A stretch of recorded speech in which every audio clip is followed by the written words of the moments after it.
Masjid Jogokarian tidak hanya dikenal sebagai tempat beribadah, tetapi juga sebagai tempat aktivitas sosial yang hidup.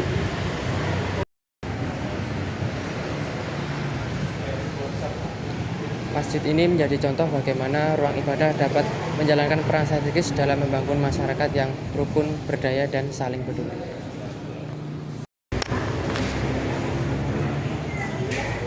Masjid Jogokarian terletak di Kampung Jogokarian, Masri Jeron, Yogyakarta. Kami memilih tempat ini sebagai observasi karena masjid ini berbeda daripada masjid pada umumnya. Dalam video ini kami akan menelusuri nilai-nilai Pancasila yang tercermin dalam kegiatan dan budaya yang dibangun oleh Masjid Jogokarian. Sebagai aktivitas sosial dan keagamaan, Masjid Jogokarian bukan hanya tempat untuk beribadah, tetapi juga ruang untuk membangun peradaban, memperkuat ilmu kemanusiaan, membina ukhuwah, serta menciptakan masyarakat yang saling peduli.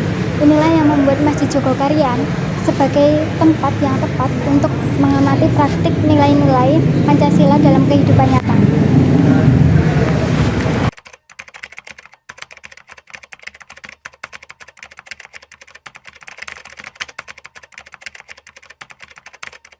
Pak, sebelumnya perkenalkan, saya Saskia dari Universitas Negeri Jakarta. Izin mewawancari Bapak tentang Masjid Jogokarian ini. Boleh perkenalkan diri Bapak dan apa peran Bapak di Masjid Jogokarian ini? Perkenalkan, nama saya Muhammad Rahim. Saya di sini sebagai Ketua Umum Tamir Masjid Jogokarian periode 2023-2027. Oh iya. Kemudian bagaimana Masjid Jogokarian ini menjaga keamanan dan ketertiban untuk jamaah agar menjaga suasana yang rukun antar jamaah? Antar jamaah ya, kalau di masjid sendiri kami ada security, kemudian petugas parkirnya, kemudian kami juga bagi lokasi masjid bagi yang istirahat, yang laki-laki di lantai 2, yang perempuan kalau banyak di lantai 3. Tapi kalau cuma sedikit kami ada kamar musafir untuk menginap bagi musafir.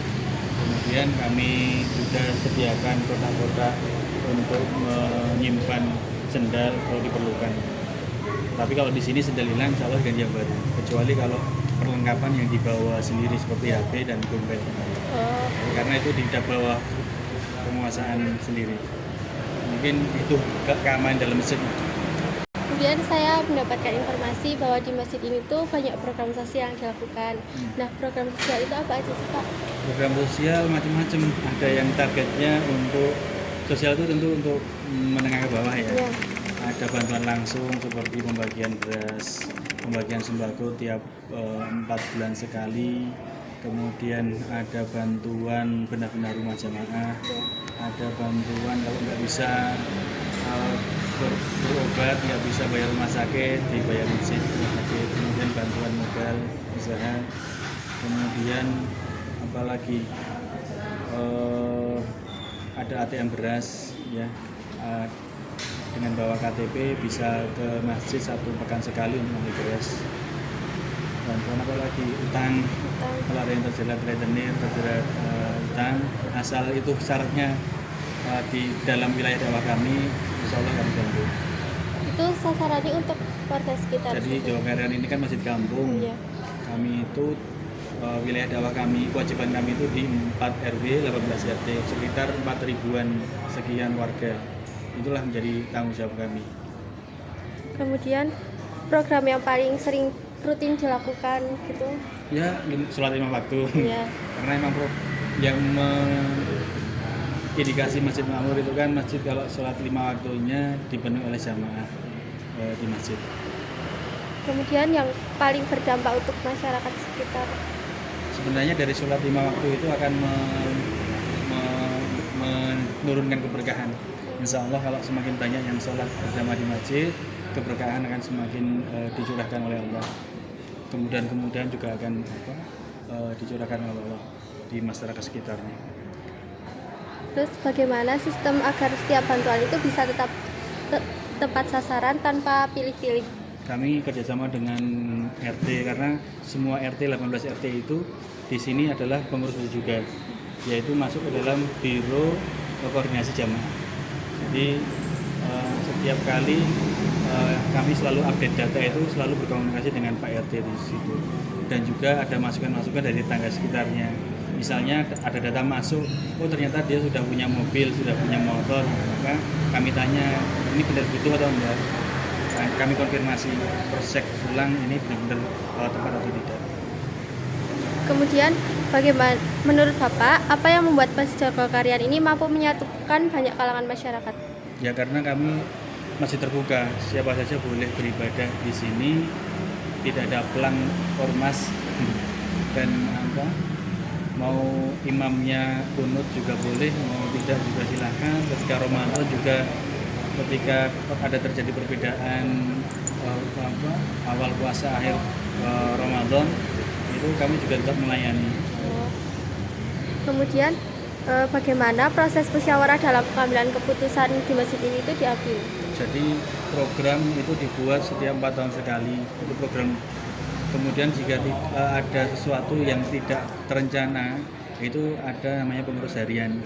Dia punya rutin tiap hari Senin malam itu kumpul untuk membahas sesuatu yang harus diputuskan, atau mungkin pas habis sholat itu nongkrong-nongkrong. Biasanya lebih sholat nggak langsung pulang, kami masih ngobrol-ngobrol di sini. Itu kami diskusikan solusi. Setelah ketemu solusi, nanti kita pertemuan untuk musyawarah untuk mengetok palu. Kemudian apa harapan Bapak terhadap perkembangan Masjid Joko Karyan ke depannya? Ya semoga Masjid Joko Karyan semakin berkah, manfaatnya bisa dirasakan oleh masyarakat sekitar, dan semakin banyak masjid-masjid lain yang lebih makmur dari Masjid Joko Karyan. Cukup sekian wawancara yang saya.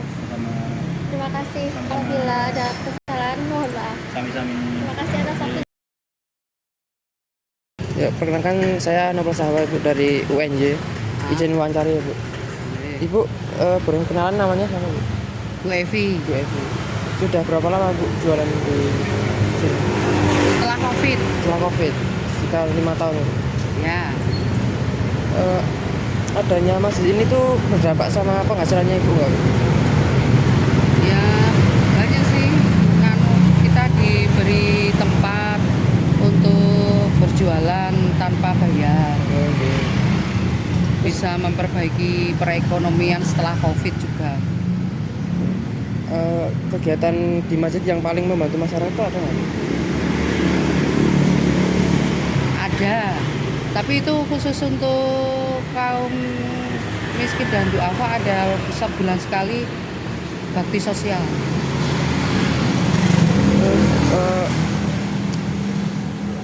Hubungan pedagang dengan jamaah di sini gimana Bu? Baik, karena kita juga jamaah aktif masjid yang UMKM masjid ini kan di bawah ini binaan UMKM Masjid Joko Karyan juga. Terus harapan Ibu terhadap hubungan pedagang dengan masjidnya itu kedepannya gimana Bu? Ya harapan saya lebih baik dan lebih baik lagi, karena tamu-tamu banyak yang berkunjung di Masjid Jogokaryan, dan itu bisa berdampak positif bagi kami sebagai pedagang di Masjid Jogokaryan. Itu aja Bu ya. Terima kasih Bu. Ya. Universitas Negeri Yogyakarta, mahasiswa jurusan akuntansi. Sebelumnya boleh perkenalan diri dengan Bapak siapa? Pak Ahmad Hadir. Oh ya. Izin wawancara ya Pak. Dalam kegiatan sosial masjid, bagaimana suasana jamaah yang Bapak lihat? Apakah tertib, saling membantu, terutama dalam menjaga kerapian dan kebersihan masjid? Ya, untuk di Jogokaryan semuanya dengan tertib ya. Petugas security mengatur parkir sedemikian rapi bersama dengan marbotnya, jadi biar yang sholat jamaah fardu bisa lancar, mereka tertib dan mereka khusyuk dalam beribadah. Juga kita dalam memberi pelayanan akan parkir motornya biar nyaman dan aman. Selanjutnya, Bapak sebagai petugas pasti sering melihat langsung bagaimana takmir masjid mempersiapkan kegiatan kemanusiaan. Ya. Apakah dalam prosesnya itu melibatkan semua pihak dan terjadi secara adil? Ya, memang manajemen sekalian memang adil dan itu merata menyeluruh dari pengurus yang dari atas ya, dari ketua takmirnya dengan pemudanya, dengan remajanya, dengan pra-remajanya sampai ke anak-anak. Mereka berkolaborasi dan mereka berkesinambungan tertib gitu Pak. Jadi tidak ada masalah, yang penting ada komunikasi yang baik. Jadi seperti itu, tidak hanya tas untuk seperti ini enggak, tapi saling komunikasi dengan baik. Seperti itu yang kami ketahui. Selanjutnya, dari sudut pandang Bapak, apakah kegiatan sosial masjid berpengaruh pada rasa kebersamaan warga di sekitar lingkungan ini? Sangat berpengaruh Mbak. Jadi mereka yang ada di sekitar ini seperti UMKM, jadi mereka diperhatikan dengan akhir. Jadi mereka bisa sambil beribadah dengan sholat, mereka juga berdagang. Mereka bisa saling membantu dengan yang kita. Kalau ada jual bisa dikomunikasikan dengan baik. Ada musyawarah, ada informasi yang baik. Jadi mereka nyaman, kita juga tenang juga. Jadi kalau ada jual yang mulai janggal atau apa bisa direbuk dan diselesaikan dengan baik, dan mereka juga saling berinformasi hal yang kurang berkenan apa dan keamanan, saling menjaga bersama. Jadi dengan musyawarah gitu ya Pak? Betul ya, jadi mereka bisa komunikasi dengan kita dan mereka juga istilahnya menyambung gitu Pak. Tidak hanya satu arah, tapi mereka juga ini ada jual yang kurang baik, mungkin bisa ditertibkan, tapi dengan tidak harus dengan yang kata-kata yang istilahnya tinggi ya. Iya. Ini komunikasi dengan baik lah, intinya kita seperti memberitahu tapi tidak menyuruh Mbak. Jadi intinya komunikasi yang baik, tidak Jadi mengarahkan gitu ya Pak? mengarahkan, tidak memberi perintah. Oh iya. Yang ngomong Mbak ini berkenan untuk dilaksanakan ya, seperti itu. Selanjutnya yang terakhir Pak, apa harapan Bapak ke depannya untuk Masjid Jogokaryan ini? Kedepannya tetap menjadi masjid yang berguna untuk umat semuanya di sekitar lingkungan masjid dan di luar Masjid Jogokaryan, karena mereka juga sering belajar manajemen tentang Jogokaryan ya. Jadi mereka manajemennya seperti apa, kemudian penerimaan tamu dari pengurus sampai kita orang yang di lapangan ini bisa berkomunikasi dengan baik, tidak ada celahnya tendensi apa-apa, seperti ikhlas beribadah, menolong dengan bersama, seperti itu. Terima kasih ya Pak atas waktunya. Assalamualaikum warahmatullahi wabarakatuh. Sebelumnya perkenalkan, saya Muhammad Rafiq Zaki Al-Qadri dari Universitas Negeri Yogyakarta, Fakultas Ekonomi Bisnis. Ya, di sini sebelumnya mohon maaf, boleh Bapak perkenalkan diri terlebih dahulu. Ya, nama saya Enggar Haryo Panggalih, dipanggilnya nama belakangnya Galih. Oke. Sebelumnya sudah berapa lama Bapak rutin beribadah di Masjid Jogokaryan ini? Kalau saya dari kelas berapa ya? Pindah ke kampung Jogokaryan ya sekitar kelas 6 SD saya mulai beribadah di Masjid Jogokaryan. Lama juga ya. Nah, setelah itu apa yang membuat Bapak merasa nyaman beribadah di masjid ini? Ya karena teman-temannya dulu mainnya di masjid, terus saya juga ikut teman-teman, ya akhirnya ya nyaman berkegiatan di masjid kayak gitu. Keterusan sampai sekarang. Ya. Setelah itu, bagaimana suasana kebersamaan antar jamaah saat sholat, kajian atau kegiatan lainnya di masjid ini? Ya karena masjidnya ini masjid kampung dan mungkin karena masih wilayah Jogja dan Jawa Tengah seperti itu ya, jadi apa ya, suasana kekeluargaannya masih sangat erat kayak gitu, saling tolong menolong kayak gitu. Oke. Sebelumnya, apakah Bapak pernah ikut atau melihat secara langsung kegiatan sosial di masjid ini? Dan apakah kegiatan itu membantu masyarakat secara adil dan merata? Kalau kegiatan sosialnya banyak di sini. Ya kalau adil dan merata itu mungkin persepsi masing-masing pribadi akan berbeda ya. Tapi kita ya berusaha di sini sebagai pengurus masjid ya berusaha seadil mungkin seperti itu. Kalau boleh tahu kegiatan sosialnya itu apa aja di masjid ini? Hanya ini salah satunya ATM beras. Terus ada layanan untuk musafir, air minum gratis, air mineral gratis seperti ini. Terus ada mobil listrik, layanan jemput jamaah. Terus ada pembagian sembako untuk mustahik, untuk apa ya, asnaf zakat, para penerima asnaf zakat. Banyak untuk subsidi UMKM juga dari masjid juga ada. Gitu. Nah, setelah itu, apakah jamaah sering diajakin berdiskusi atau memberi saran terkait aturan dan fasilitas di masjid ini?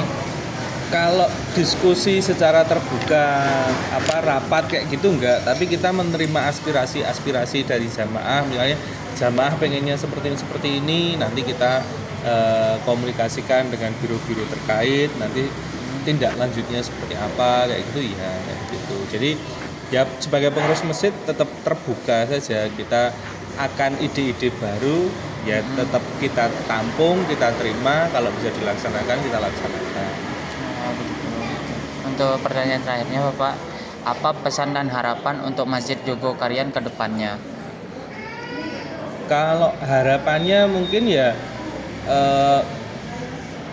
akan meningkat lagi dari segi fasilitasnya, dari segi pelayanannya seperti itu, yang mungkin alhamdulillah kalau sekarang pelayanannya sudah dianggap bagus, tapi ya kita pengennya meningkat lagi agar ya tadi tercapai keadilan yang benar-benar adil untuk seluruh warga atau jamaah masjid, semua bisa terlayani semua kebutuhannya di masjid. Sebelumnya terima kasih banyak Bapak, sudah membantu kita menyelesaikan tugas. Assalamualaikum warahmatullahi wabarakatuh.